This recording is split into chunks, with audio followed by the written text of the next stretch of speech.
Greetings. On behalf of Accessible Fellowship, this is Peter Albright, Bible Study Facilitator.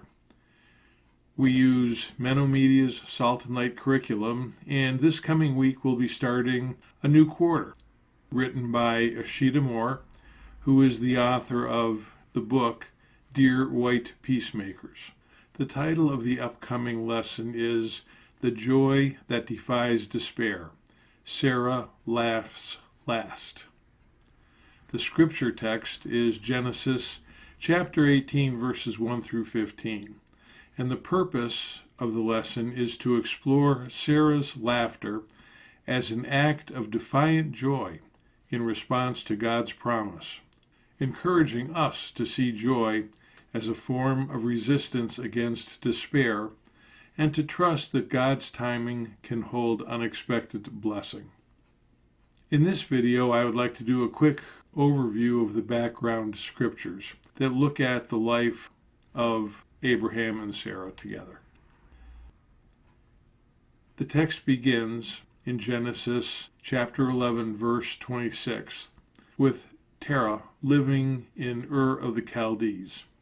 He had 3 sons when he was in his 70s, Abram, Nahor, and Haran. Haran died young, apparently. Abram married Sarai, and Nahor married Milcah.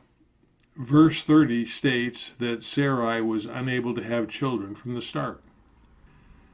They left Ur and headed to Canaan, but stopped about halfway in Haran and stayed there until Terah died at the age of 205. After his father's death, in Genesis 12, we read that God told the 75-year-old Abram to pack up and leave Haran. He left, along with his barren wife Sarai, his nephew Lot, and the other members of their household. They traveled to Shechem on the west bank, about halfway between the present-day Jerusalem to the south and Nazareth and the Sea of Galilee to the north. There, God appeared to Abram and promised the land to him and his descendants. The rest of Genesis 12 tells of a trip to Egypt, prompted by famine. In Egypt, Abram compromised his marriage to Sarai, and her induction into the king's harem led to great wealth for Abram. Genesis 13 is the story of Abram and Lot splitting up and taking their flocks and households in opposite directions. Genesis 14 tells about Abram rescuing Lot from King Chedorlaomer, and on his way home, being blessed by King Melchizedek. Genesis 15 tells about God's promise to Abram, extending details about his offspring and the promised land. Genesis 16 tells about Sarai arranging a hookup between Abram and her Egyptian servant Hagar. Motivated by jealousy when Hagar got pregnant, Sarai drove pregnant Hagar away, but God sent Hagar back home. Abram was 86 at that time. Genesis 17 starts 25 years after the promise was given and 13 years after the birth of Ishmael. God appeared to Abram to affirm his previous promise and present rules about circumcision. Abram's name was changed to Abraham, and the promise of a son was reiterated and reinforced. Abraham laughed when God repeated the promise of an heir. Abraham said, "If only you would accept Ishmael, Hagar's son." All of the males were circumcised.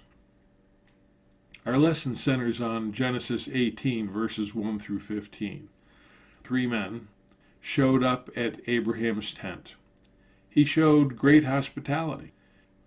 One promised to return in a year and promised that by that time Sarah would have given birth to a son. Sarah laughed. The rest of chapters 18 and 19 talk about the destruction of Sodom and Gomorrah and Lot's escape. Genesis 20 tells the story about Abraham's short sojourn with King Abimelech. In Genesis 21, verses 1 through 7, Isaac is born, and Sarah laughs again. Sarah's death is recorded in chapter 23. Abraham's death is recorded in chapter 25. But their story, as you know, goes on. Now, the traditional Sunday school interpretation is that Sarah laughed because of disbelief.